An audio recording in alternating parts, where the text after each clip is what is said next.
Because I just typed this last night and I didn't have a chance to print it out. So. And I need my glasses, which I guess makes me a true heritage. Okay, normally there's a couple people being honored. And so, since I'm the only one, does that mean I get the full hour to talk for it? Sure. How about if I just talk for 10 or 12 minutes? I timed my speech, so seriously, it'll be maybe 12 minutes. So, it is truly an honor to receive this award. I am humbled to be included among the phenomenal women who are listed in the program. I thank PSAHPERD for this honor, and I thank Jess for introducing me, and I thank all of you for sharing this with me. I'm overwhelmed. So, I don't know, who do I have in class this semester? Okay, a couple are trying to get extra credit. I appreciate you being here. I attended my first Heritage Award reception when I was a student, like you all, in the mid-1980s. Jan Kasnovich, who was going to introduce me but had a family commitment. Jan is a Heritage Award winner. She told me that I needed to attend this reception, even though I didn't know any of the recipients. I remember not wanting to go, but this was Coach K, so I couldn't say no. I remember being in awe of the women being recognized. I remember listening to their stories and admiring them so much for what they had done. The women listed in this program blazed a path for the young women who followed, and I was one of those women. I have been blessed with some wonderful female mentors in my life. It's hard to believe that it's been 29 years since I entered Slippery Rock as a freshman. I had no idea in 1983 how big an impact Slippery Rock University would have in my life. I met some amazing women while I was a student, an athlete, a coach, and a faculty member. And a number of them are listed in your program. Like Dr. Pat Zimmerman. How many remember Pat? Dr. Zimmerman was my field hockey coach my freshman year. It was just her last year of coaching. From Dr. Zimmerman, I learned that it was okay to be a strong, confident player on the field and a gentle soul off of it. I met Jean Hamilton. What? This is what I learned from Jean. After I became a faculty member, I ended up rooming with Jan and Jean at some of these early conventions when I was early at Slippery Rock. First, the big thing I learned from Jean was the first thing you unpack from your suitcase are those little bottles. It's for you, Tom. She taught me that too. Yeah. You guys shared them quite a bit, if I recall. One of the greatest mentors was and still is Jan Kasnovich. It's hard to believe that I've known Jan since I was 18 years old.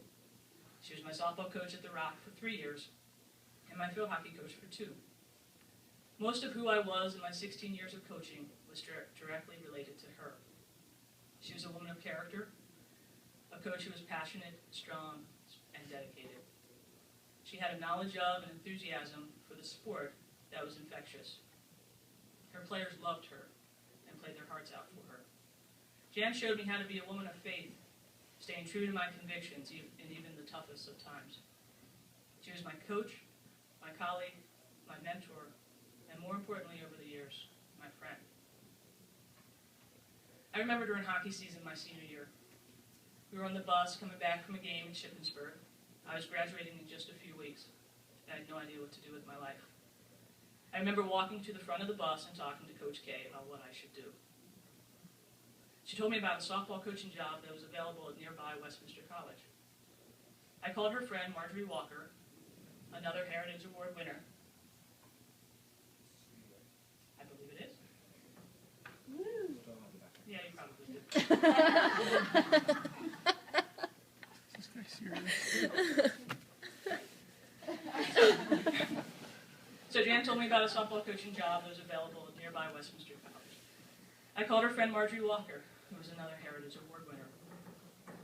She hired me for the job at Westminster, and after 3 years of coaching, I was hired full-time upon completing my master's degree at Slippery Rock. I spent 9 years at Westminster as a faculty member and a coach of 3 different sports. It was the perfect place for me to start my career, and Marge became a wonderful mentor to me. Marge has since passed away, and I do miss her, but I have a retirement rocking chair in my office.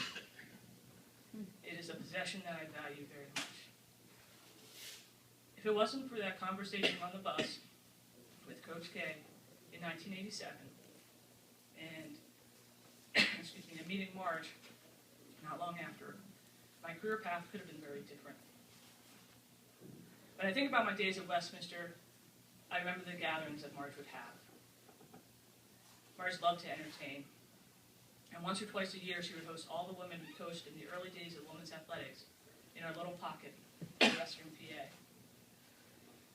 To be honest, the last thing I wanted to do as a 25-year-old was to sit around and listen to these stories from women 20 to 30 years my senior. But, as was my experience at the first Heritage reception a few years earlier, these women amazed me. Talk about commitment and passion. They coached teams for no pay, drove their personal cars loaded with their players, washed uniforms, which were actually the gym uniforms that they wore for class. They made sandwiches for game days, packed lunches, and even provided punch and cookies for the opponents who would come for play days. Anybody remember play days? Yeah. I do not. But I heard the stories. I realized in that first dinner, sitting in Marge Walker's log cabin, that these women were the reason why I could be an athlete and a coach. They played and coached without budgets, with no uniforms, with equipment designed for men and discarded by the male teams. They coached because of the love of the game and the desire to share this love with young women aspiring to be college athletes. These women were truly inspiring, and a few of them are listed in the program, like Kip Hawes, whom I shared an office with for a few years at Westminster, and Susan Roberts from Grove City College, the town in which I now live. This year is the 40th anniversary of Title IX. I teach about Title IX in my sports psychology, sports sociology course, and my philosophy and psychology coaching class. Today's children look at this as ancient history. I myself was 7 years old when it became law, but I have reaped the benefits of Title IX, as have so many women athletes of my generation and the generations that follow ours. When I reflect upon my background, I had a great childhood of playing whatever was in season. I grew up right next to a playground that had 5 tennis courts, 2 basketball courts, and a baseball field. With 2 brothers and a street full of boys, we played everything. Football, baseball, and street hockey were our favorites. During the Olympics, we would take the pillows off the couch and use them for boxing gloves. In the basement, where no one saw us. And we even constructed a high jump pit in the backyard using some 2x4s and an old mattress. My father was a track coach, but had nothing to do with that. We were blessed to have a house at the shore, and we spent every evening playing wood football on the beach with the dunes as our home run fence. I played my first organized sport when I was 10, the first year that girls were permitted to play Little League in my hometown of Percy. I played for 3 years and then signed up for our Community League Baseball for ages 13 to 18. After I signed up, the organization called my dad and said, "I think your daughter made a mistake. She signed up for baseball and not softball." My dad assured them that it was no mistake, telling them she wants to play baseball. And so I did until I was 18. I wasn't very good when compared with the boys, but I loved baseball, and so I just kept playing. And I was the only girl in the league during those 5 years.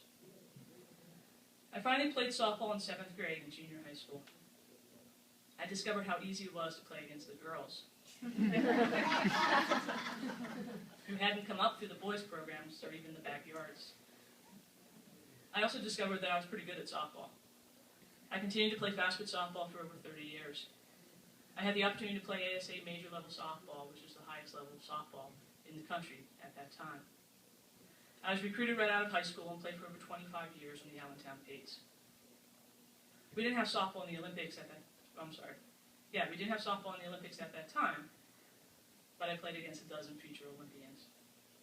2 of my teammates, Joan Mosier and Pat Deerking, are Heritage Award winners. Because of Title IX, I could play field hockey, cross country, basketball, winter track, and softball in high school. I was able to play soccer and baseball in the community. I could be a 2-sport Division II athlete. I could be a head coach at the college level at the age of 23. I was able to do all of this because of the women who blazed a path before me. As wonderful as Title IX has been in advancing the opportunities for female athletes, such has not been the case for female coaches. In fact, female coaches have become a casualty of the same law that provided such huge benefits to female athletes. For instance, did you know that in 1972, more than 90% of the people coaching women's teams were women? Today, that number is 43%.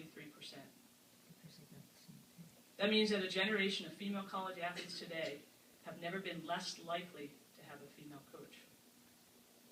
I had a captain on the very first team I coached in 1988 who told me at the end of the season that she almost didn't play that year, her senior year, because she had never played for a woman. That same trend was seen in this past Summer Olympics. Of the 4 sports in which the United States fielded a women's team under a single head coach, only soccer was coached by a woman. To the female students in the room, your work is cut out for you. I hope that you will rise to the outstanding levels, the outstanding legacy of the women involved in this association over the years. I trust that you will be strong role models for your athletes, just as these women are for me. It is important, and it matters. You know, I'm at the age where I see more clearly than ever how the people we know, the ones we interact with and listen to, shape us into the kind of people we become. To be mentored by such strong, smart, wonderful women as I was, is there any greater gift to a young woman starting out? I'm always aware of what a profound responsibility it is to offer support and guidance to the young woman I know at SRU. I want to encourage them to always be the best possible version of themselves, to be true to themselves, no matter what comes along. We live in a crazy world where, in one media message after another, young women are invited to follow paths of success that seem far removed from their highest good and their greatest potential. I had the invaluable experience of being mentored by women who courageously navigated life, trusting their own personal wisdom. They taught me to listen to my heart, to develop my own intuition, to trust in God, and to keep doing the right thing.